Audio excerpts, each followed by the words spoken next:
Bata Recording in shoe progress. Company বাংলাদেশের tannery সেক্টরের অন্যতম লিস্টেড এই কোম্পানিটি বাংলাদেশে তাদের রিটেল অপারেশন শুরু করে 1962 সালে এবং মাল্টিন্যাশনাল এই কোম্পানিটির বাংলাদেশ সহ বিশ্বের মোট 56টি দেশে তাদের এই ফুটওয়্যার বিজনেসটা আছে, যেটা বাংলাদেশে আমাদের প্রায় সবারই ঘরে ঘরে কিন্তু বাটার জুতা আমাদের আছে।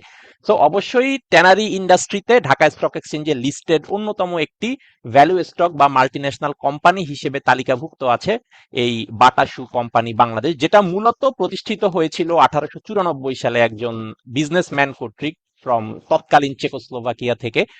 তো এই বাটা শু কোম্পানির বাংলাদেশের যেই রিটেল বিজনেসটা আছে, সেই বিজনেসটার গত 31শে মার্চ 2026 তারিখ পর্যন্ত প্রকাশিত ফিনান্সিয়াল স্টেটমেন্ট অনুসারে এই বাটা শু কোম্পানি বাংলাদেশের নেট অ্যাসেট ভ্যালু বা এনএভি পার শেয়ার ছিল 215 টাকা 85 পয়সা, যেটা 31শে ডিসেম্বর 2025 অর্থাৎ ঠিক তার 3 মাস আগে ছিল 188 টাকা 72 পয়সা। তো আমরা দেখতে পাচ্ছি তাদের ন্যাপ পার শেয়ার কিন্তু মাত্র 3 মাসেই উল্লেখযোগ্য হারে বেড়েছে।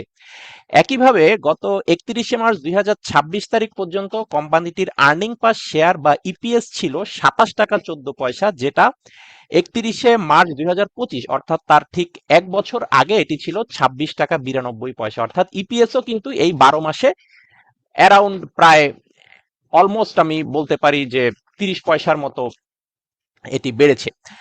এরপরে net operating cash flow per share, সেটাও আমরা দেখতে পাচ্ছি যে 31শে মার্চ 2026 তারিখে যেটা 67 টাকা 59 পয়সা ছিল, সেটা তার ঠিক 1 বছর আগে ছিল অ্যারাউন্ড 48 টাকা 6 পয়সা। অর্থাৎ এই 1 বছরে তাদের নেট অপারেটিং ক্যাশ ফ্লো পার শেয়ারও কিন্তু প্রায় 20 টাকা বেড়েছে। সো এভাবে যদি ইয়ার টু ইয়ার কম্পারিজন অথবা শেষের 3 মাসের কম্পারিজন হয়, প্রত্যেকটা প্যারামিটারই ন্যাপ per share, EPS, cash flow per share কিন্তু তাদের ট্রেন্ডটা পজিটিভ। সো তাদের বিজনেস ইজ শাইনিং, এ কথা আমরা বলতে পারি।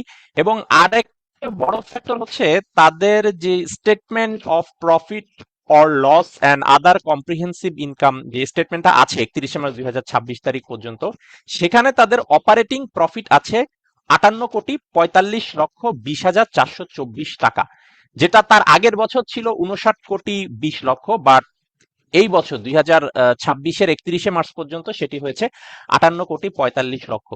তো যাই হোক, 2025-এর তুলনায় কিছুটা কম আমরা দেখতে পাচ্ছি অপারেটিং প্রফিট, বিভিন্ন ম্যাক্রো ইকোনমিক ভোলাটিলিটি বা হাই ইনফ্লেশন বা মানুষের লিমিটেড পার্চেসিং পাওয়ার ইত্যাদি ইত্যাদি বিভিন্ন ইকোনমিক চ্যালেঞ্জ বা বিজনেস চ্যালেঞ্জের কারণে তাদের অপারেটিং প্রফিট কিছুটা কম হয়েছে 2026 সালের 31শে মার্চ পর্যন্ত কম্পেয়ার টু 2025 সালের 31শে মার্চ।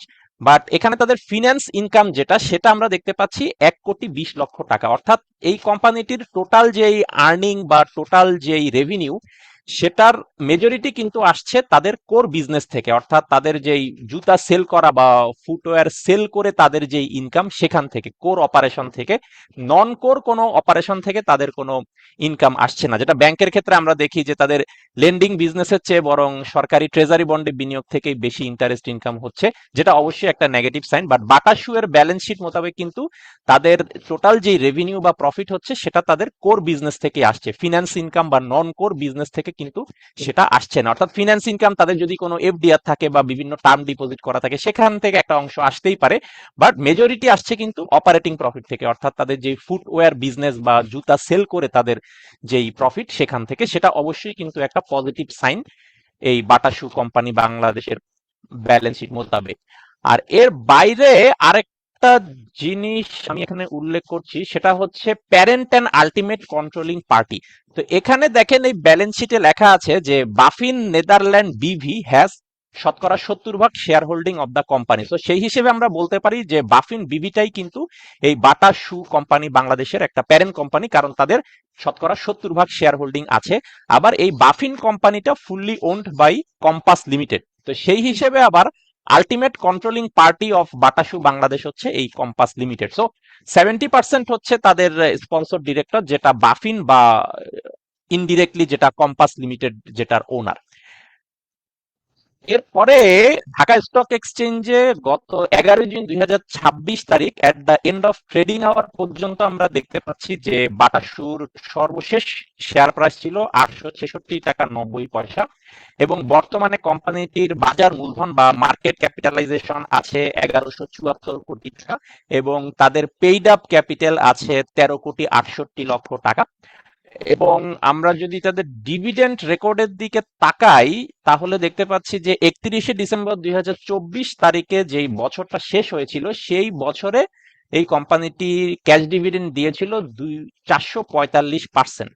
সো এটা অবশ্যই একটা মোরাললেস আমি বলবো যে একটা ভালো একটা অ্যামাউন্ট, 445% ক্যাশ ডিভিডেন্ড দেওয়া, অর্থাৎ প্রতি শেয়ারে 10 টাকা ফেস ভ্যালু, সেই প্রতি শেয়ারে অলমোস্ট 45 টাকা করে তারা ক্যাশ ডিভিডেন্ড দিয়েছে।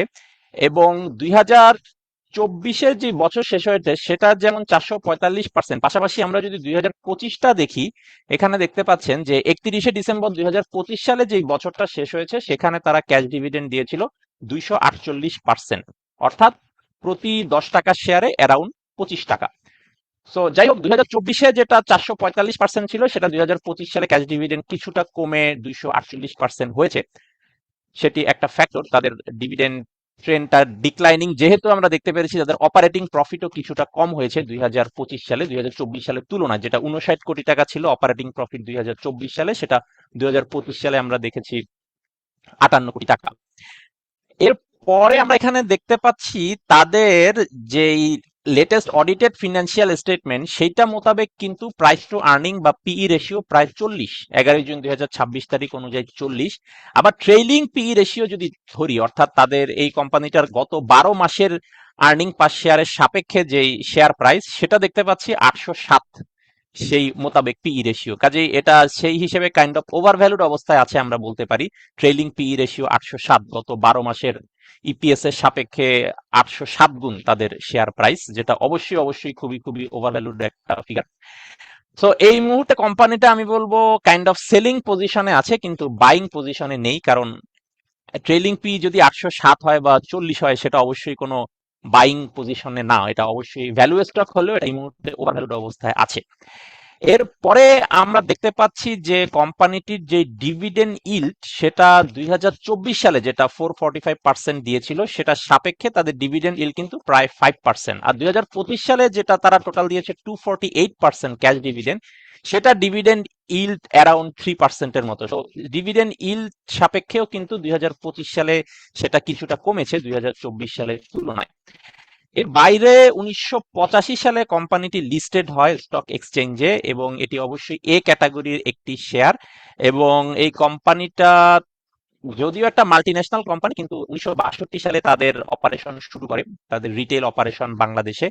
এবং যেটা আমি বাফিন বিভি দেখিয়েছি বা কম্পাস লিমিটেড, সেটা স্পন্সর ডিরেক্টরশিপ, যেটা 70% তাদের হোল্ডিং এ আছে। আর বাকি যে 30% সেখানে আমরা দেখতে পাচ্ছি প্রায় 20% আছে ইনস্টিটিউশনাল ইনভেস্টর এবং ফরেন ইনভেস্টর, আর অ্যারাউন্ড 9% আছে পাবলিক বা রিটেল ইনভেস্টর বা সেকেন্ডারি মার্কেটে যারা ট্রেডিং করছে তাদের। এবং লোন স্ট্যাটাস এই কোম্পানিটার শর্ট টার্ম লং টার্ম সব লোনই জিরো, সো তাদের কোনো লোন নেই, সো সেই হিসেবে কোম্পানি দেউলিয়া হওয়ার কোনো সম্ভাবনা নেই।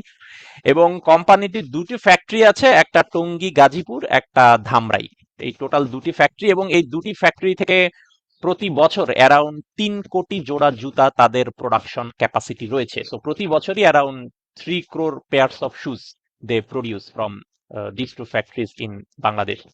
তো এই ছিল সংক্ষেপে বাটা শু কোম্পানি বাংলাদেশ সম্পর্কে আমার একটা ব্রিফ স্টক অ্যানালাইসিস। তো যদি এই স্টক রিভিউ নিয়ে আপনার কোনো কোশ্চেন থাকে, অথবা আপনি যদি আপনার পছন্দের অন্য কোনো ভ্যালু স্টকের পিয়ার রিভিউ কোনো ভিডিওর মাধ্যমে দেখতে চান, তবে অবশ্যই আমার এই ভিডিওর কমেন্টে জানালে আমি চেষ্টা করব খুব শীঘ্রই পরের ভিডিওতেই আপনার সেই পছন্দের স্টকের অ্যানালাইসিস নিয়ে আপনার সামনে উপস্থিত হতে। ধন্যবাদ।